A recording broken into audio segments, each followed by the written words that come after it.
masih bersama saya Billy Boon dan Mas Didit Museno, BlackRock Entertainment.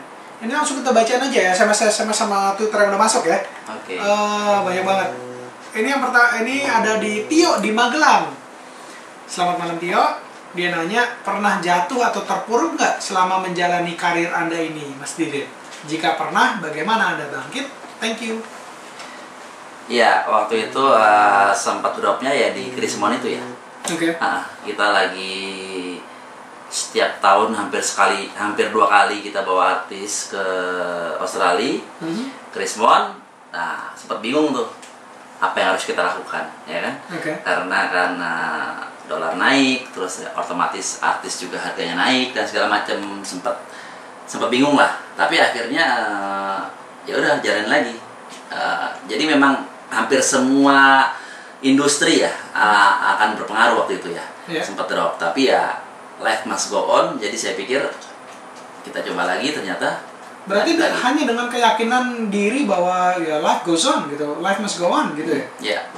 Dan itu yang akhirnya otomatis membangkitkan diri, punya kesadaran bahwa ya kalau gue gini-gini aja ya nggak akan lebih maju gitu. Iya betul, seperti itu. Dan juga saya berpikir tadi seperti yang awal saya katakan bahwa musik bagaimanapun keadaannya orang tetap ingin dengerin musik gitu kan.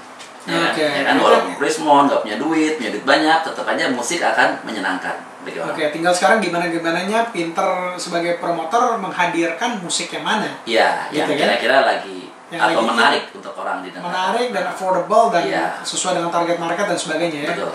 Itu nggak bisa diceritakan semua, terbanyak. Nanti sekarang aja promotornya bisa 2 hari 2 malam nih. Terus kemudian ada Rofik di BSD. Apakah pergaulan sendiri itu penting untuk mengetahui passion kita? Apakah pergaulan pertemanan itu akan membantu kita mengetahui passion kita? Kadang-kadang iya. Kadang-kadang iya, tapi tidak selalu ya? Tidak selalu. Seperti saya katakan tadi, bahwa saya mengetahui passion setelah saya ke Australia. Dan ketika diskusi banyak tentang mau datengin musisi ke Australia. Dan ternyata, loh, kok saya cocok dengan musik ini nih gitu. Oh, berarti memang mungkin saya di sini. Dan setelah itu baru kelihatan. Pergaulan seperti apakah yang bisa memberikan pengaruh positif terhadap passion kita? Apakah pertemanan tuh harus milih-milih gitu deh, saya nanya? Kalau saya sih enggak ya. Saya juga enggak. Saya juga sama ya. Sama banget. Kenapa tapi alasannya? Alasannya adalah kalau saya ya saya memang nggak suka milih-milih dari dulu sih. Dari kecil saya berteman dengan hampir semua orang gitu kan, orang tua, orang kecil, orang miskin, orang kaya, semuanya. Agama, orang pintar, orang bodoh, ya asal jangan orang gila aja. Ya kan? Berarti milih-milih lah. Oh iya, satu itu aja. Tapi nggak apa-apa, kita sekarang juga kan temenan sama pilot gila. Oh iya, kemarin kita. Semoga dia dengerin. Ya, semoga dengerin. Nah, tapi gini, kalau saya punya pendapat bahwa dalam pertemanan itu kita nggak boleh milih-milih. Meaning, kalau kita nggak punya teman yang, let's say, contohnya adalah kita nggak punya teman yang ngedrugs, ya, kita nggak akan pernah tahu tuh bahwa drugs itu berbahaya. Nah, makanya, ya kan intinya kan ketika saya akhirnya ya bukan suatu berkat, tapi saya punya teman yang akhirnya meninggal gara-gara drugs, sehingga itu bisa memberikan pelajaran positif buat saya bahwa jangan ke arah situ. Gitu. Tapi kalau pertemanan saya semuanya clear dari drugs, suatu hari saya ditawarkan dan dijanjikan macam-macam, mungkin saya nggak tahu dan mungkin saya terjebak gitu. Pendapat? Makanya saya bilang tadi, berteman dengan semuanya, ya, dengan yang drugs juga segala macam lah. Di Australia terutama itu banyak sekali anak-anak Indonesia, pelajar, mahasiswa yang rusak karena drugs. Dan itu saya kenal semua. Ini zaman dulu lah. Zaman dulu ya. Saya nggak tahu. Kita nggak boleh ngomongin sekarang. Kita nggak tahu. Jadi zaman dulu tuh banyak yang seperti itu. Tapi sekarang banyak yang sudah berhasil juga. Nah, jadi maksud saya itu tadi. Jadi intinya boleh gitu. Bukan udah boleh. Jadi maksud saya bagi teman-teman yang sudah terlanjur masuk dalam drugs, jangan putus asa. Gitu loh. Itu maksud saya. Jangan putus asa karena ya itu tadi contoh Ari Lasso. Oh iya, ya kan? Benar. Itu teman saya dari zaman tahun 96. Itu lagi kenceng-kencengnya drugs di situ dia. Tapi sekarang coba. Total clean ya? Total clean dan bersih dan sukses. Normal, sukses ya. Dia bisa bangkit dari keterpurukan yang sangat dalam kalau menurut saya. Zaman-zaman di Melbourne itu zaman-zaman lagi parah-parahnya. Waktu itu saya undang. Sampai sekarang saya masih berteman. Dan sekarang benar-benar clean, baik, normal, sukses, dan ya bagus lah semuanya. Oke, kapan-kapan kita nongkrong di The Hoy, dia benar nongkrong di The Hoy. Oh gitu ya. Dari sekian banyak, ini dari SMS dari Neri. Dari sekian banyak event yang telah dibuat, event mana yang paling unik atau aneh, baik dari artisnya maupun stage-nya? Event yang paling berkesan, memorable ya. Iya. Itu ya yang tahun 96 itu. Oh, yang 5 karena banyaknya orang kesana dan 50 orang, 50 kru ya, termasuk artis ya, saya bawa ke sana. Terus pelajar Indonesia pertama yang mengadakan konser di luar negeri dengan banyak kru ya kita gitu. Jadi waktu itu sempat jadi belum ada Twitter waktu itu ya. Sukses waktu itu ya? Alhamdulillah. Berapa waktu itu? Walaupun dari segi finansial enggak ya pas-pasan aja ya. Tapi dari segi promosi, segi dan segala macamnya itu bagus. Karena waktu itu konser terbesar yaitu pelajar Indonesia dibuat pelajar mahasiswa Indonesia terbesar waktu itu ya itu. Berapa orang waktu itu yang hadir? 1.500. 1.500 orang ya. Itu waktu itu di apa namanya? Crown Casino sekarang, tapi di ininya di hallnya. Okay. Bukan di kasinonya, di sebelahnya. Dan efeknya adalah memberikan PD untuk mengadakan konser-konser berikutnya hingga hari ini. Cinta ke musik ya. Betul. Dan sejak saat itu banyak artis yang kenal. Okay. Ya kan? Karena dari situlah awalnya. Okay. Itu yang paling berkesan. Terus kemudian ada SMS dari Valen. Hidupnya Om Didit sesuatu gede banget ini. Banget. Sempat jadi delivery man lah. Hebat. Suka nggak jadi promotor? Apa ada event yang gagal karena kurang peminat? Dijawab ya Om.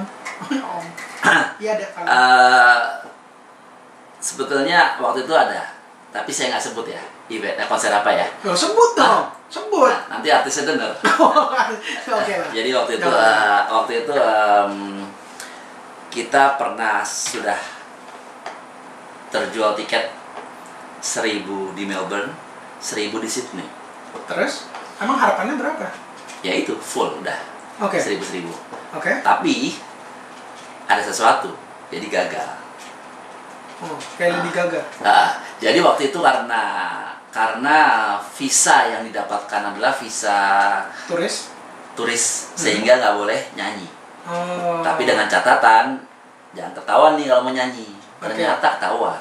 Ketahuannya itu pun bukan salah kita sebetulnya gitu loh. Jadi waktu itu si artis ini memang agak susah karena lagi top-topnya, berangkat hari Kamis, hari Senin saya baru dapat paspornya. Jadi ngurus visa itu cuma 3 hari. Visa Australia 3 hari, akhirnya yang didapatkan adalah visa turis, ya kan? Ya nggak bisa manggung lah. Nggak bisa manggung, tapi kan Indonesia biasanya ya udah akhirnya dapetnya itu ya oke lah manggung, tapi nggak ketahuan lah kalau bisa gitu. Paling tidak diam-diam lah. Ternyata di imigrasi ketahuan. Oke. Ya kita nggak usah bahas lebih lanjut siapa artisnya. Yang pasti kalau habis ini saya off-air-nya saya pasti akan nanya. Oke. Terus kemudian di Twitter di @agamz, jika pertemanan kita sedang rusak, lebih baik memperbaikinya atau mencari teman baru? Rusak seperti apa nih misalnya? Ya kan? Kalau level-levelnya beda-beda nih. Kalau kan ada yang misalnya rusaknya mungkin kita ditipu misalnya, ya kan? Kadang-kadang ada kan, ya, teman nipu gitu. Pokoknya intinya selama masih bisa perbaiki. Ya, kita gitu perbaikin, ya? Kita intinya adalah kita berbuat baik aja sama orang gitu. Oke. Intinya pada saat masih bisa diperbaiki, kita perbaiki. Ya. Kalau soal mencari teman baru, tiap hari kita ya, mencari teman harus. Mau ada rusak atau enggak ya kita cari teman baru ya. Emang hobi kita berdua soalnya temenan. Temenan. Makanya kita jadi temenan. Oke, kita jadi temenan ya. Terus kemudian lewat SMS nih, ada dari Meita. Kenapa suka banget sama Ahmad Dhani?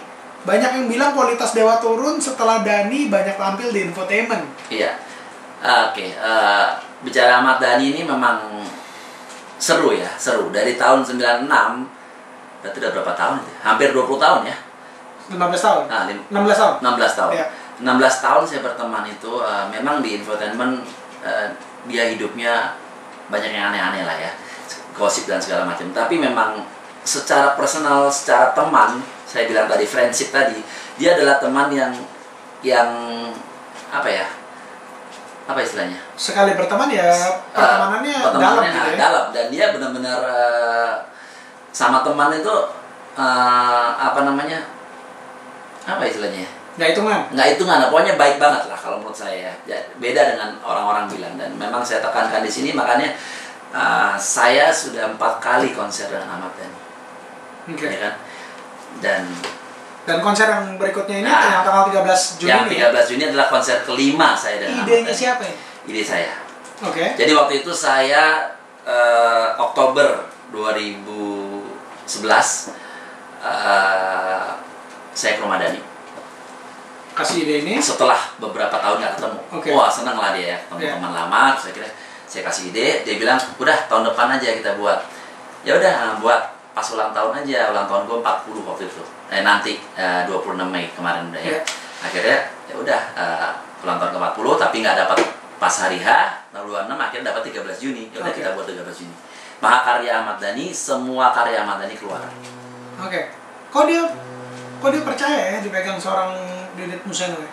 Ya itu tadi pertemanan dari sebatas itu aja ya? Ya itu tadi saya udah 4 kali. Itu kekuatan pertemanan itu pertemanan. Udah 4 kali konser sama dia. Dan ini konser kelima dan nggak pernah ngecewain, alhamdulillah. Jadi ya ngomongin itu ya. Oke. Mungkin kita break dulu sekarang ini. Saya mau ajak pendengar Sindo untuk mendengarkan lagu yang satu ini yang udah lama saya nggak dengerin, jadi saya rasanya kangen. Don't go anywhere.